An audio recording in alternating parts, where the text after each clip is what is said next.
تو پاکستان کی قوم کی ترقی کی انہوں نے بات کی کہ سیاسی مقاصد کے لیے ہم پر تنقید کرتے ہیں. اور 9 مئی کا جو سوال تھا کہ فوج کے موقف میں کوئی تبدیلی آئی, انہوں نے کہا جی جو بیانیہ ہمارا پچھلا تھا وہی ہے, لیکن بیانیہ دہرایا نہیں. کہا 7 مئی کی پریس کانفرنس والا بالکل وہی موقف ہے, لیکن اس موقف میں نرمی نظر آ رہی ہے سب کو.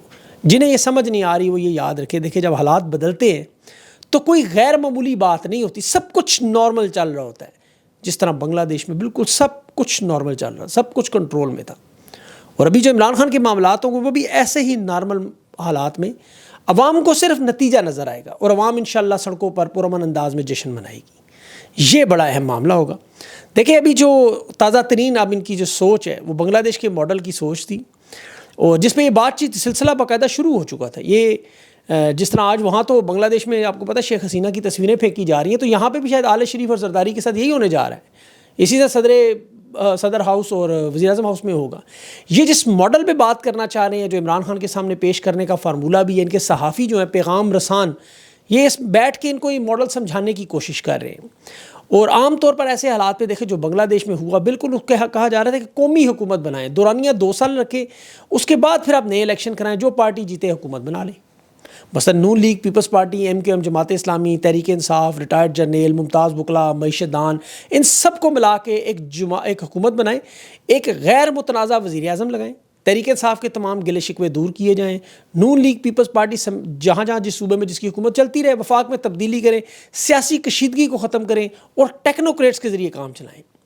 اور اس سے آپ معاشی بحران سے نکلیں, اور پھر ہر جماعت کے بہترین بندے چن لیں, ان میں سے انتخاب کریں, اور اس کی نگرانی خود اسٹیبلشمنٹ کریں, اور پھر جتنے مخالفت والے ہیں ان کے ساتھ مفاہمت بھی کریں, مصالحت بھی کریں, اور خان کے کچھ مطالبات بھی منظور ہو جائیں. تحریک انصاف کو جو مینڈیٹ چھیننے کی خواہش, جو معاملات ہیں جو ان کی وہ بھی پوری کر دی جائیں. اور اس 2 سال کے وقت میں سب کو face saving, space, safe exit, یہ سارے معاملات بھی طے کر لیں. لیکن بدقسمتی سے یہ نظام چل نہیں سکتا. ایک تو بنگلہ دیش میں ابھی آپ کے سامنے یہ نظام بڑھ گیا, اور یہ کسی کی خواہش پر نہیں ہو سکتا, یہ عوام کروا سکتی ہے. بنگلہ دیش میں 1 مہینے سے پرتشدد احتجاج تھا.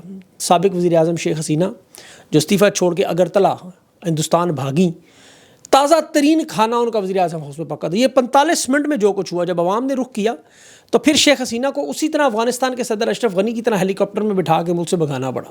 45 منٹ صرف اس کے اندر جو کچھ ہوا, یہ جو عوام نکلی, اور یہ کروڑوں میں لوگ بھی نہیں تھے مزے کی بھائی, اتنے ہی لوگ تھے 5-6 لاکھ جتنے آج سوابی جلسے میں ہیں. یہ عمارتوں پر بھی چڑھ گئے, انہوں نے قیمتی بطخیں بھی چوری کر لیں, یہ رنگ برنگی جمع کی مچھلیاں بھی لے گئے, اور ان کی کوشش تھی کہ حسینہ ہاتھ آئے, لیکن وہ نہیں آئی, ان کی ساڑی آ گئی ہاتھ میں, کوئی ان کے بستر پر جا کر لیٹ گیا, کسی نے محل پہ قبضہ کیا. اب ان نوجوانوں نے یہ فیصلہ کر لیا بنگلہ دیش کے, کسی مودی کے یار کو, کسی امریکی برطانوی کٹ پتی کو اپنے مسلط نہیں ہونے دیں گے. شیخ حسینہ نے وہی کام کی جو پاکستان میں, سوشل میڈیا بند, سیاسی مخالفین جیلوں میں, پھانسیاں بھی دیں, پابندیاں بھی لگائیں, ہر حربہ استعمال کیا, لیکن عوام کی طاقت. اور اس 45 منٹ کے اندر انہیں استعفیٰ بھی ان کا آیا, اور بنگلہ دیش کے لوگوں کو, نوجوانوں کو جنہیں دہشت گرد قرار دے رہی تھی, جنہیں اس نے کہا تھا کہ 16,000 لوگ 20,000 لوگ اس نے گرفتار کروائے, اپوزیشن کے کاغذات نامزدگی چھینے, مسترد کروائے, الیکشن کا بائیکاٹ کیا, اپنے امیدوار اٹھوائے, اپوزیشن کو باہر کر دیا, زبردستی بائیکاٹ, خود زبردستی وزیر اعظم بنی. یہ جماعت اسلامی پر پابندی لگا کے اسے کالعدم کرنے لگی, جیسے تحریک انصاف پر پاکستان میں الیکشن سے باہر کیا گیا, مینڈیٹ چھینا گیا, اب انہیں کالعدم کرنے کی کوشش کی گئی. سارا بالکل معاملہ وہی چل رہا ہے. اس کے بیٹے شیخ سجیب نے فیس بک پر ایک پوسٹ کی اور فوج سے درخواست کی کہ کسی قسم کے قبضے کو روکنے کے لیے اس غیر منتخب حکومت کو اقتدار میں نہ آنے دیں.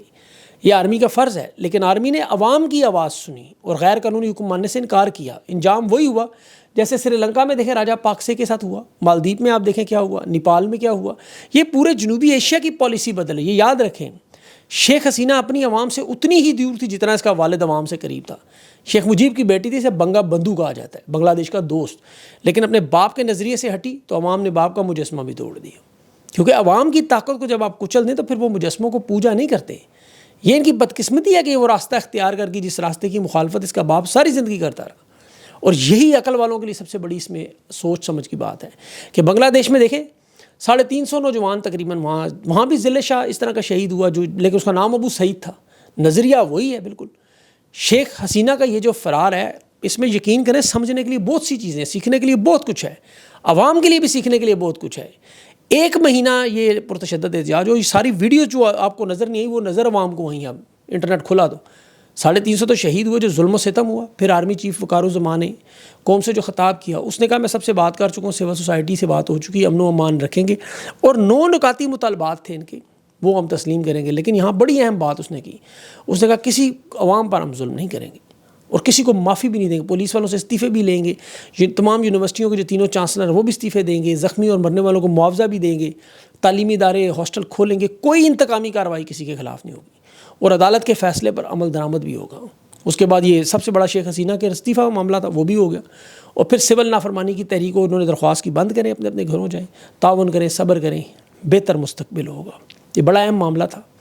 موبائل فون, انٹرنیٹ, یہ جتنی پابندیاں تھیں وہ ساری انہوں نے ہٹا دیں, کیونکہ یہ مظاہرین نے آپ کو پتہ ٹیکسز اور بل ادا کرنے سے انکار کرے. سول نافرمانی کی تحریک تھی, اور بنگلہ دیش کے جو سابق آرمی چیف ہیں, آرمی کے افسران ہیں, انہوں نے بھی اپنی فوج سے درخواست کی, اپیل کی کہ آپ طلباء اور ان ہجوم کے سامنے مت آئیے. انہوں نے مان لی.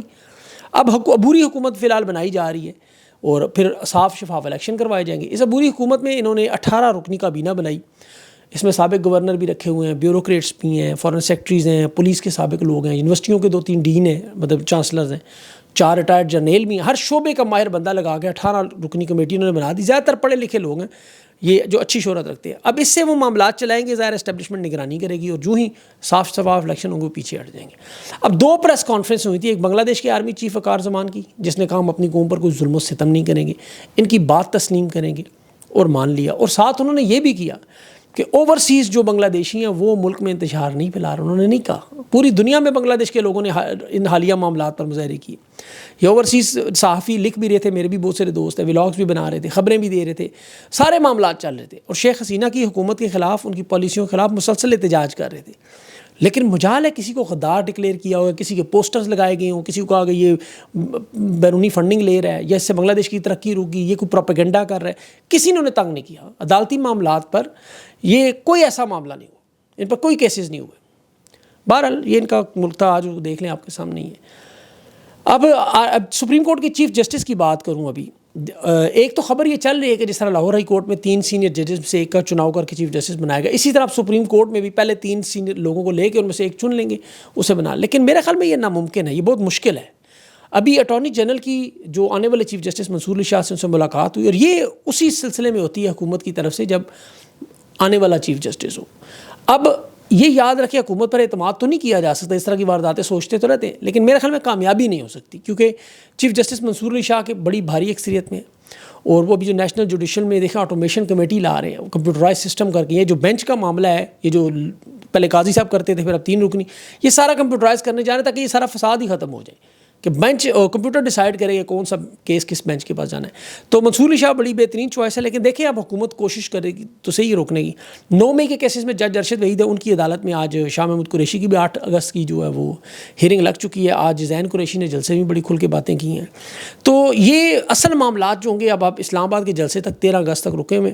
کچھ لوگوں کو لگتا ہے کہ کچھ بھی نہیں بدلے گا, سب کچھ ایسا ہی رہے گا, یہ صرف باتیں ہیں روزانہ کی. میرے خیال میں ایسا نہیں ہے. یہ بنگلہ دیش میں بھی کل تک ایسے ہی لگ رہا تھا, سب وہاں پہ بھی کچھ بنگلہ دیش کے لوگ ہی کہہ رہے تھے, بلکہ انہیں ابھی بھی لگتا ہے کہ آنے والے حالات میں ہی ہوگا.